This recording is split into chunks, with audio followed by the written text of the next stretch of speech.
Prazer, história.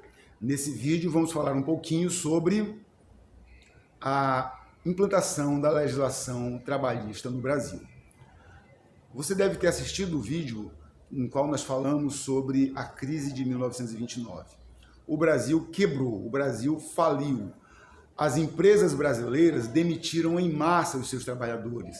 Muitos fazendeiros, para evitar prejuízos maiores, tocaram fogo, arrancaram pela raiz com tratores ou puxando até com burros, com carroças de burros e cavalos ou bois, arrancaram seus pés de café e tocaram fogo, porque como eles não tinham dinheiro para pagar os catadores de café, o café ia acabar criando pragas, dando insetos para comer o café, e quando fosse a época de outras safras lá na frente, os pés de café iam estar doentes, cheios de praga. Então era melhor arrancar os pés de café e mais na frente plantar de novo. Grande parte do café brasileiro foi destruído, a tal ponto que até as Maria Fumaças, os trens brasileiros, pararam de usar lenha e passaram a usar café, queimavam café. Esse trem da estrada Belém-Bragança chegou a circular queimando café.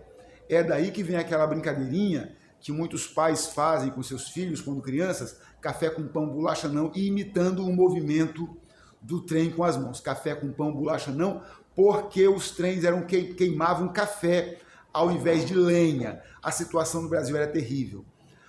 Sabemos, também de vídeos anteriores, que grande parte dos trabalhadores brasileiros que eram descendentes de imigrantes tinham ideias anarquistas, socialistas ou comunistas. Então essas pessoas com fome partiram para uma intensa campanha de luta pelos seus direitos. E o governo da época, que era o governo do paulista Washington Luiz, tratou a questão sindical, a questão trabalhista no Brasil como caso de polícia. Ele chegou a dizer literalmente em 1929 que greve não é coisa de políticos, é coisa para polícia, porque greve não é ação de trabalhador, mas de vândalos perigosos. Imagine, essa era a visão política que se tinha no Brasil da época. No meio dessa situação todinha, Brasil em crise, trabalhadores famélicos, nós temos uma eleição.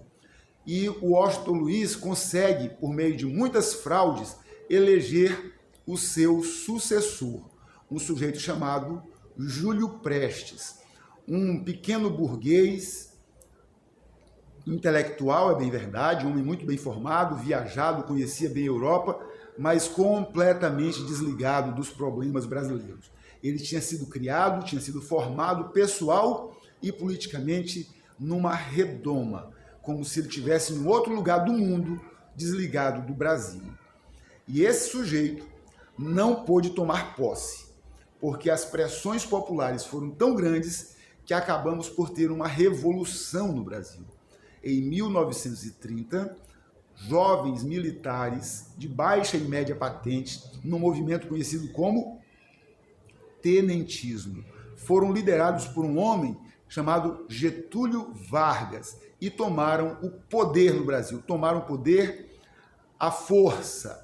Eles saíram do Rio Grande do Sul com suas tropas e foram passando cidade, por Santa Catarina, Paraná, pelo Goiás, pelo interior de São Paulo, interior de Minas, marchando na direção do Rio de Janeiro, juntando um imenso exército, muitos soldados para prender o governo, destituí-los e assumir o controle.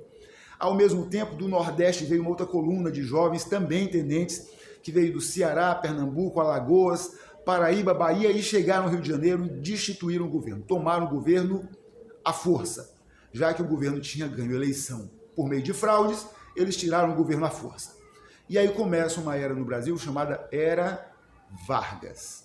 Essa Era Vargas, que vai de 1930 a 1945, é a época em que são implantadas no Brasil as legislações trabalhistas. As leis do trabalho que existem até hoje, foram as primeiras naquela época, e elas existem até hoje, são leis da Era Vargas. Então, olha só quais serão essas leis.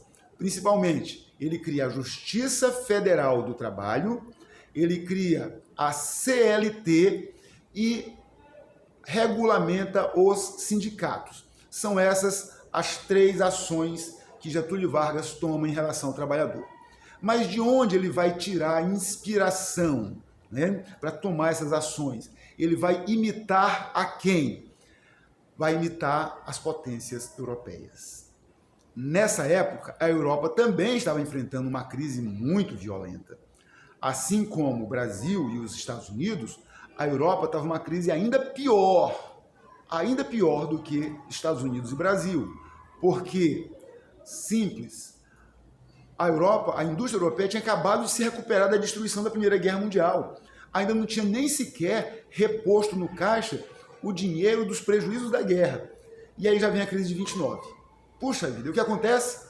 Nessa época, os partidos anarquista, socialista, social-democrata, comunista da Europa, todos os países tinham esses partidos, e esses partidos aproveitaram a oportunidade para estimular ações violentas dos trabalhadores.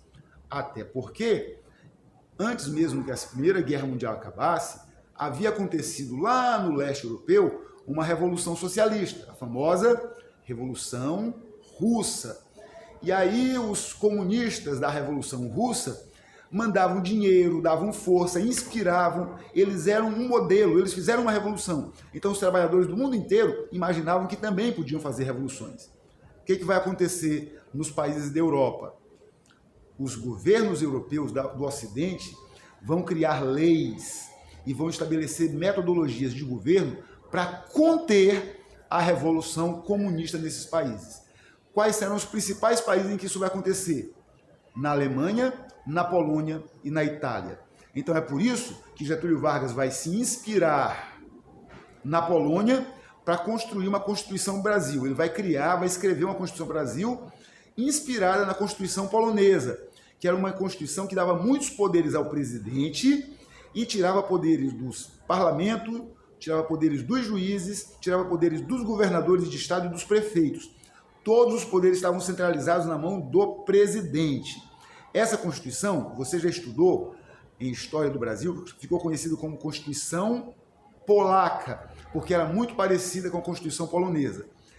E para a legislação trabalhista, ele vai se inspirar num outro sujeito, também europeu, num ditador italiano chamado Benito Mussolini, que era líder de um partido conhecido como Partido Fascista, ou os Fácio de Combate, os Fácios de Combate. Esse Benito Mussolini, mais na frente um pouquinho, será parceiro de Adolf Hitler na Segunda Guerra Mundial.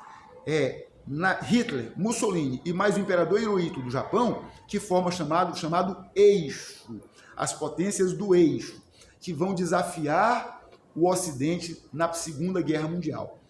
Mas o Mussolini se preocupou de evitar uma revolução socialista na Itália e criou uma legislação trabalhista chamada Carta del Lavoro. Numa tradução mais ou menos vulgar, seria Carta do Trabalhador. Aqui no Brasil, o Getúlio Vargas translitera, traduz do italiano para o português e dá um outro nome, chamando-a de Consolidação das Leis Trabalhistas. Essa consolidação das leis trabalhistas trouxe muitas das coisas que os trabalhadores lutavam desde a greve geral de 1917, como limitou o trabalho a 44 horas semanais, ou seja, 8 horas de segunda a sexta, mais 4 horas no sábado. Domingo remunerado, a pessoa não trabalha, mas ganha pelo domingo. Férias de um mês por ano. Ele vai criar a indenização por demissão sem justa motivação. Para cada ano de trabalho, o trabalhador demitido tinha direito a um salário extra, além de todos os outros débitos. Tinha direito a um mês de férias, tinha direito a 13º salarial, que ficou conhecido como abono de Natal, tinha direito a licença de saúde. Ele vai criar o INSS, Instituto Nacional, na verdade, na época era INPS, era Instituto Nacional de Previdência Social. Só em 1988 que virou INSS. Mas naquela época era INPS, Instituto Nacional de Previdência Social, para pagar a aposentadoria dos trabalhadores. Ele vai criar o sistema de sindicatos, ele vai legalizar os sindicatos no Brasil. Só que os sindicatos precisavam ser regulamentados pelo governo. E ele criou o chamado imposto sindical. Como funcionava o imposto sindical? Os trabalhadores descontavam um pedacinho do seu salário, o governo recolhe esse dinheiro e põe numa grande caixa. E aí os sindicatos se registram e vão pedir o dinheiro para o governo. Isso era interessante porque os sindicatos podiam funcionar. Então, os trabalhadores ganharam o direito de ter seus próprios sindicatos, suas próprias representações. Mas era bom para o governo, porque como o governo que tinha o dinheiro, o governo controlava os sindicatos. Isso foi uma coisa fantástica, muito mais para o governo da época, que era um governo autoritário, do que para os trabalhadores. E também criou a Justiça do Trabalho. É a única justiça gratuita do Brasil, a única justiça gratuita. Não existe possibilidade do trabalhador gastar dinheiro na Justiça do Trabalho. Ele pode gastar dinheiro com advogado, com a Justiça do Trabalho não. É totalmente gratuita. Ele pode reclamar quando todos os seus direitos forem violados ou quando qualquer dos seus direitos forem violados. É um direito do trabalhador. E isso não pode ficar na ficha do trabalhador, como se fosse uma mancha na carreira dele. Não. Ele tem o direito de ir lá e continuar no seu próprio emprego direitinho. Então essas foram algumas conquistas da legislação trabalhista da época.